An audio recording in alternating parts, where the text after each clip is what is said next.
पट महिला आणि मुलींचे सत्कार ठेवलेले आहेत. म्हणजे त्यांनी प्रत्येक मला वाटतं की फील्ड टच केलेला आहे. प्रत्येक क्षेत्रात कार्य करणारी मुलगी स्त्री यांनी म्हणजे आपल्या सत्कार मूर्तींच्या यादीमध्ये घेतलेली आहे.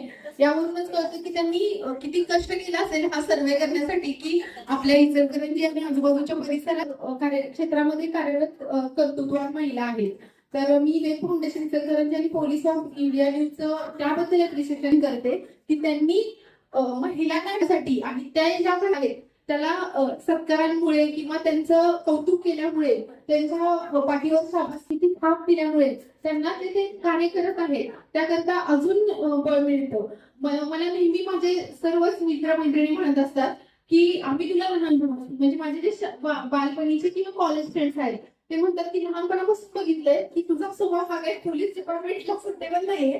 तर एक जे दुसऱ्या डिपार्टमेंटमधले अधिकारी माझे मित्रमंत्री आहेत एकत्र एमपीएससीचा अभ्यास केलेले ते म्हणतात आम्ही असंच तक्रारदार म्हणून किंवा न तुला माहिती होऊ देता तू पोलीस स्टेशनला कसं काम करते हे पाहायला येणार आहे. म्हणजे स्त्री अशी असते की तिचा स्वभाव जसा कसाही असेल पण ती जे क्षेत्र निवडेल त्या क्षेत्रात ती बेस्ट देण्याचा ट्राय करते. म्हणजे ती त्या क्षेत्रात आपल्याला मोल्ड करते आणि आपलं बेस्ट जे आहे ते देण्याचा ट्राय करून आपलं अस्तित्व निर्माण करते आणि खूप कसोशीने प्रयत्न करते. आणि स्त्रियांचं जसं निवेदिका मॅडमनी सांगितलं की स्त्रियांचं एक आहे मुलांना जन्मापासून शेवटपर्यंत एकच नावाने म्हणजे मृत्यूपर्यंत राहावं लागतं. मुलींच्या आयुष्यात एक चांगली संधी असते ती एका घरची लेक आणि नंतर लग्नानंतर एका दुसऱ्या घरची सून मुलगी म्हणून जाते. तर ती दोन घरांचं नाव उज्ज्वल करू शकते आपल्या कर्तृत्वानं कार्यानं. तर तो एक महिलांचा प्लस पॉइंट असतो.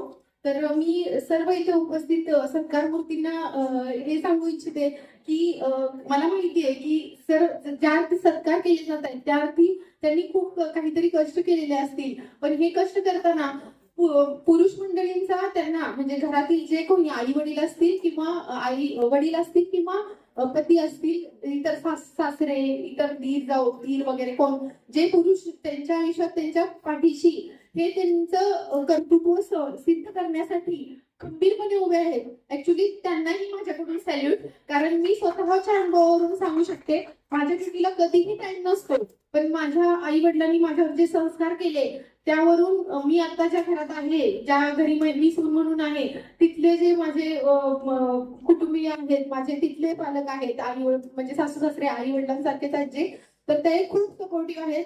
त्यामुळेच महिला ह्या कर्तृत्व आपले सिद्ध करू शकतात.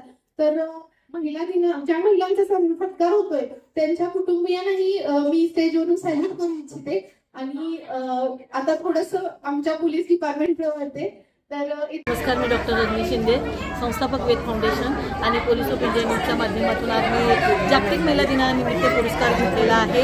अशा महिला आहेत खरोखर तर त्यांची कामं भरपूर आहेत पण त्यांना आत्तापर्यंत कुणी प्रोत्साहन दिलं नाही आणि त्यांना समाजातून पुढे त्या आलेल्या नाही. अशा महिलांना मी पुढे घेऊन त्यांचं सबलीकरण म्हणजे म्हणतात त्या बाबतीत मी त्यांना आज पुढे आणलेलं आहे आणि त्यांचाच सत्कार घेतलेला आहे पुरस्कार सत्कार.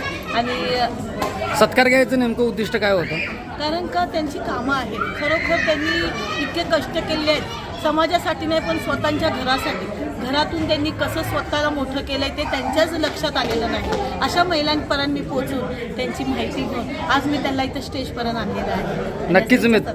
नक्कीच मित्रांनो, जे काही महिलांनी काम केलेलं आहे ते कामाचा त्यांना पाठपुरावा या सत्काराच्या स्वरूपातून रजनी शिंदे यांनी दिलेला आहे. पाहत रहा वायरलेस मराठी. धन्यवाद.